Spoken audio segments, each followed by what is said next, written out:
میرے نبی سے مسجد میں الگ نہیں، اکیلے نہیں، مسجد میں لوگوں کے سامنے ایک شخص پوچھتے ہیں یا رسول اللہ آپ کو سب سے زیادہ کس سے محبت ہے؟ آپ نے کہا عائشہ سے۔ ہمارے ماحول میں کوئی یہ کہہ سکتا ہے مجھے اپنی بیوی سے سب سے زیادہ پیار ہے؟ اس سے ویلے انہوں نے فتویٰ لا بے ران مرید آ گیا نہیں آئے ویکھو بھائی جان مرید آ گیا جی۔ جس سے سب سے زیادہ محبت کرنی تھی اسی کو سب سے زیادہ ذلیل کرتے ہیں۔ دیکھو سب سے اہم رشتہ، میری بات غور سے سننا چونکہ ہمارا معاشرہ اس کو شاید ہضم نہ کر سکے تو آپ بھی نہیں کر سکیں گے، سب سے اہم رشتہ خامد اور بیوی ہے، سب سے مقدس رشتہ ماں باپ، سب سے مقدس رشتہ ماں باپ، لیکن سب سے بنیادی رشتہ خامد اور بیوی ہے۔ اللہ نے پہلا رشتہ جو دھرتی پہ قائم کیا وہ ایز اے ماں باپ نہیں، ایز اے خامد اور بیوی۔ آدم کو خامد بنایا، حوا کو بیوی بنایا، پھر انہی کو ماں باپ بنایا، انہی کو دادا دادی بنایا، انہی کو نانا نانی بنایا، انہی کو ساس اور سسر بنایا۔ سارے رشتے خامد اور بیوی سے جنم لیتے ہیں، آگے یہی دو رشتے روپ بدلتے ہیں۔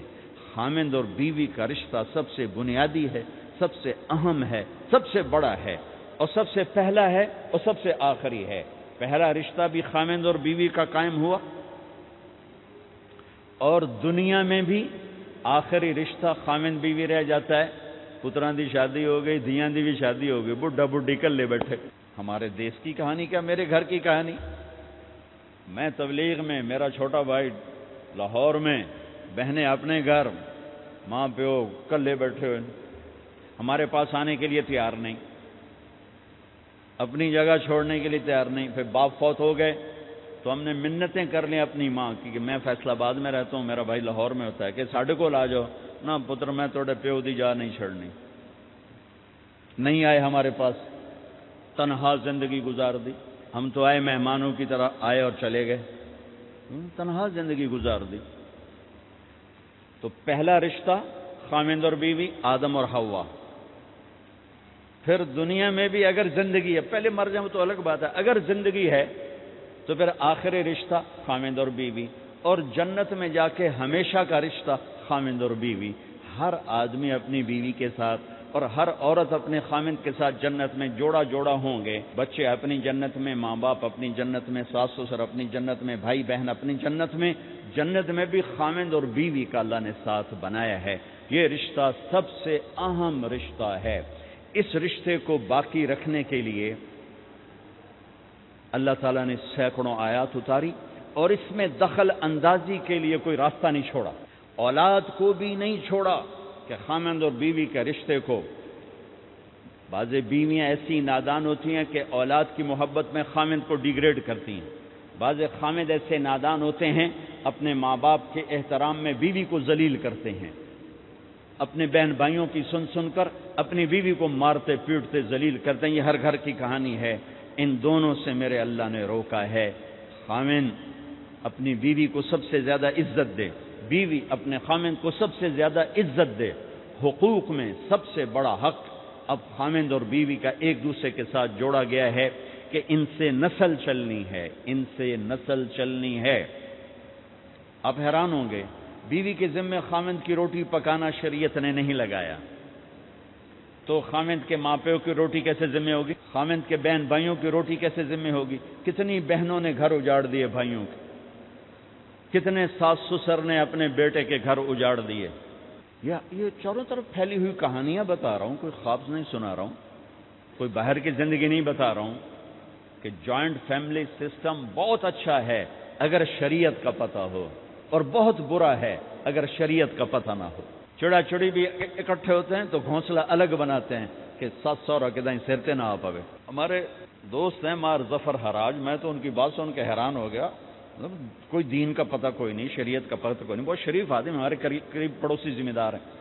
تو ان کے بیٹے کا نکاح پڑھانے میں گیا، جیسے ابھی عزیز کا نکاح پڑھانا، ان کے بیٹے کا نکاح تھا، تو ابھی مہمان نہیں آئے تھے تو میں سے بیٹھے تھے، تو مجھ سے کہنے لگے مولانا صاحب میری بیگم میں نے آخیا کہ گل سن آپ ہن ہنڈ گئے ہیں، ان کر میرے پوتر دا گھر وکھرا بنا، او نوے اساں کہے دی دھی لائے تے آوی تے مڑ اساں اودے تے سر تے بیٹھے ہوئیے، پہلے میرے پتر دا گھر وکھرا بنا، اودی ڈولی وکھری لایا تے مڑ میں شادی کرساں پتر دی۔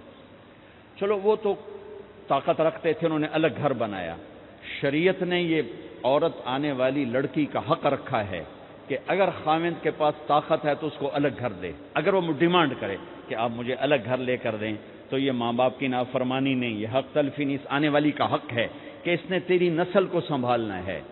اگر یہ ساس کے بھی سنیں، سسر کے بھی سنیں، نندوں کے بھی سنیں، دیور کے بھی سنیں، پھر تیری بھی سنیں، تو یہ تو پاگل ہے، یہ بچے کہاں سے پالے گی؟ یہ بچوں کی تربیت کب کرے گی؟ یہ تو دن کو روئے گی کہ سس ہے آکھے، رات کو روئے گی سو رہے آکھے، اگلے دن آکھے گی میں نے تو تیری بہن ہے آکھے ہے۔ تو اس کو تو بچے پالنے کا وقت نہیں۔ ہماری نسل کیوں برباد ہو گئی کہ ماؤں نے اپنی ڈیوٹی چھوڑ دی ہے۔ 3 سال کا بچہ سکول میں ڈالنے لے بلا سکول والوں کیڑی فکر ہے، انہوں نے پیسے لے کے انہوں کھڈاونا۔ میرے نبی نے کہا 7 سال تک تو نماز بھی نہ کہو، گلے سے لگا کے رکھو۔ 7 سال تک نماز بھی نہ کہو، بس اس کو قریب کرو قریب کرو قریب کرو، 10 سال میں جا کے نماز کہو۔ 3 سال کے بچے کو ڈالتے ہیں اسکولوں میں، اس کے لاشعور میں ماں باپ سے نفرت پیدا ہو جاتی ہے۔ یہ میری اب بیتی ہے، اللہ نے مجھے تبلیغ میں لگا دیا تو شریعت پڑھنے کے بعد اللہ نے میرا سر جھکا دیا، ورنہ میں تو بالکل باغی ہوتا۔ تو میرے نبی فرما رہے ہیں 7 سال تک نماز بھی نہ کہو، بس سینے سے لگا کے رکھو تاکہ تمہاری صفات منتقل ہوں اور تمہاری محبت ان کے اندر منتقل ہو۔ تو جب بیوی پر پورے گھر کا بوجھ پڑ گیا تو وہ اپنے بچوں کو کب پالے گی اور بچوں کی کب وہ تربیت کرے گی؟ وہ تو صبح سے شام تک چولہے پر تھک چکی ہے، اور اوپر سے جو تانے ہیں وہ الگ ہیں، جلی کٹی، کبھی ساس کہہ رہی، کبھی سسر کہہ رہا، کبھی بہنیں، کبھی دیور، تو وہ تو بالکل بیچاری پاگل ہو جاتی۔ کہیں اس کا الٹ بھی ہوتا ہے، آنے والی ایسی آتی ہے کہ پورے گھر کو تباہ کر کے ماں باپ کو بھی دھکا دلا کے اپنے خامند کو لے کے نکل جاتی، ایسا بھی ہے لیکن یہ بہت کم ہے۔ ابتدائی رشتہ خامند اور بیوی ہے، خامند اور بیوی یہ ابتدائی رشتہ ہے۔ اللہ نے آدم کو بنایا اور حوا کو ساتھ بیوی بنایا، اولاد بعد میں دی۔ اور ایک اور بات، آدم کو بنا دیا مٹی کا پتلا کٹھا کر کے، مٹی کٹھی کر کے پتلا بنا دیا، 40 سال کے بعد روح ڈالی، چل بھائی جا جنت، اور اکیلے بھیج دیا، بیوی نہیں دی۔ حالانکہ اللہ چاہتا تو ساتھ ہی حضرت حوا کی مٹی کا ڈھیر بھی لگا دیتا، اس کا پتلا بھی تھپ دیتا، فرشتوں سے تھپوا دیتا، اور پھر 40 سال کے بعد دونوں کو اکٹھا جنت میں ڈالتا۔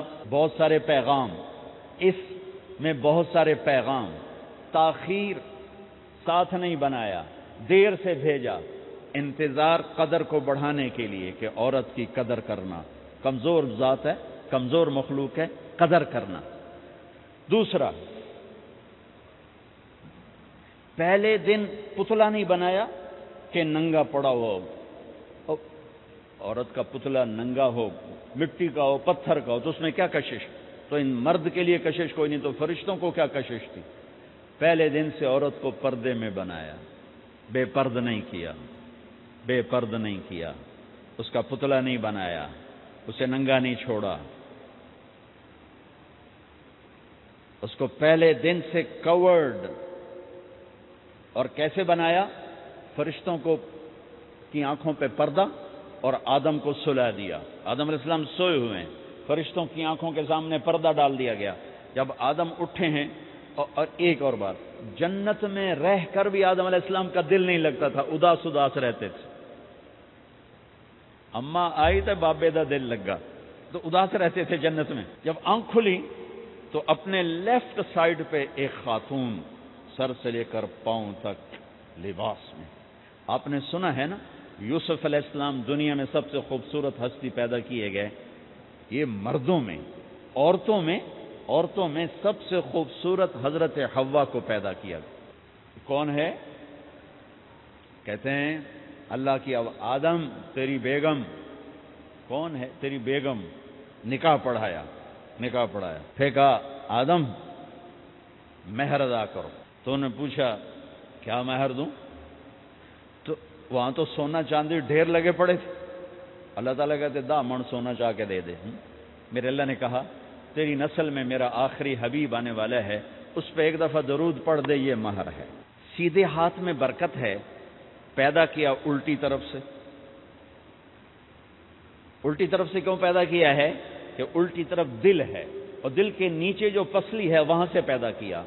اس میں پیغام کیا دیا کہ عورت جس روپ میں ہو، پہلا روپ اس کا بیوی بنا،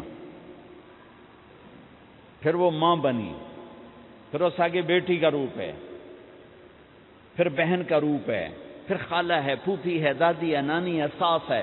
جس روپ میں بھی عورت ہے اس کو دل کے قریب جگہ دو. یہ دل کے نیچے سے پیدا کرنے میں یہ پیغام دیا گیا ہے. اسے ذلیل نہ کرو، اسے خوار نہ کرو، اسے بے عزت نہ کرو، اس پر شدت نہ کرو. تو پہلا بنیادی رشتہ خامند اور بیوی ہے اور آخری رشتہ بھی خامند اور بیوی ہے.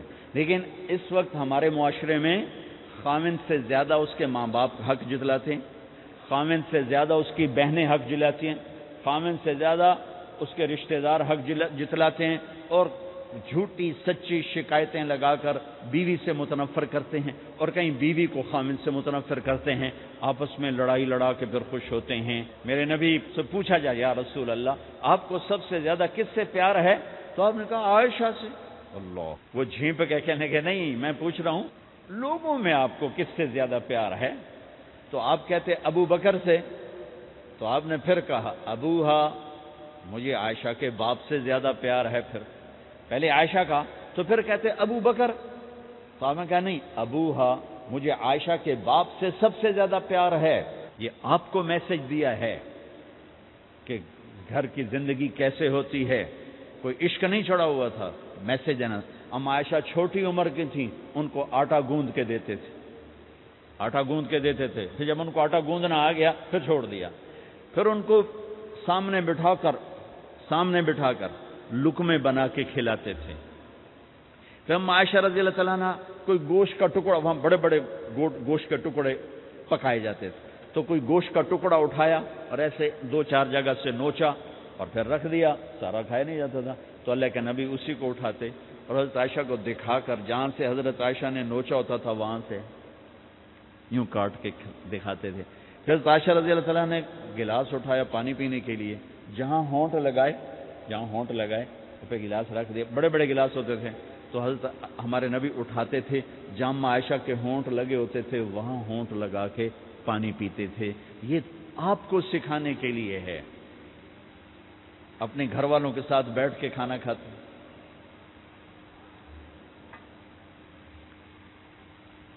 یہ میرے نبی کی معاشرت ہے، یہ میرے نبی کی زندگی. گھر میں جھاڑو دیتے، اپنے کپڑے خود دھوتے.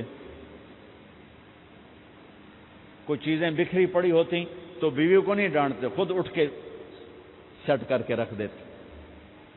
گھر والوں کے ساتھ مل کر برتن دھوتے، صفائی کرتے، گھر والوں کے ساتھ مل کر. یہ میرے نبی کی ایک خوبصورت زندگی ہے. بھائیوں بہنوں، ہم بھلا چکے ہیں. بیوی کے لیے خامند کو سب سے بڑا حقدار. بعض لڑکیاں ایسی نادانی کرتی ہیں کہ شادی کے بعد بھی اپنے ماں باپ کی آنکھ کو دیکھ کے چلتی ہیں. شادی کے بعد سب سے بڑا حق خامند کا ہے. شادی کے بعد سب سے بڑا حق خامند کا ہے. ماں باپ پیچھے چلے جاتے ہیں، بہن بھائی پیچھے چلے جاتے ہیں.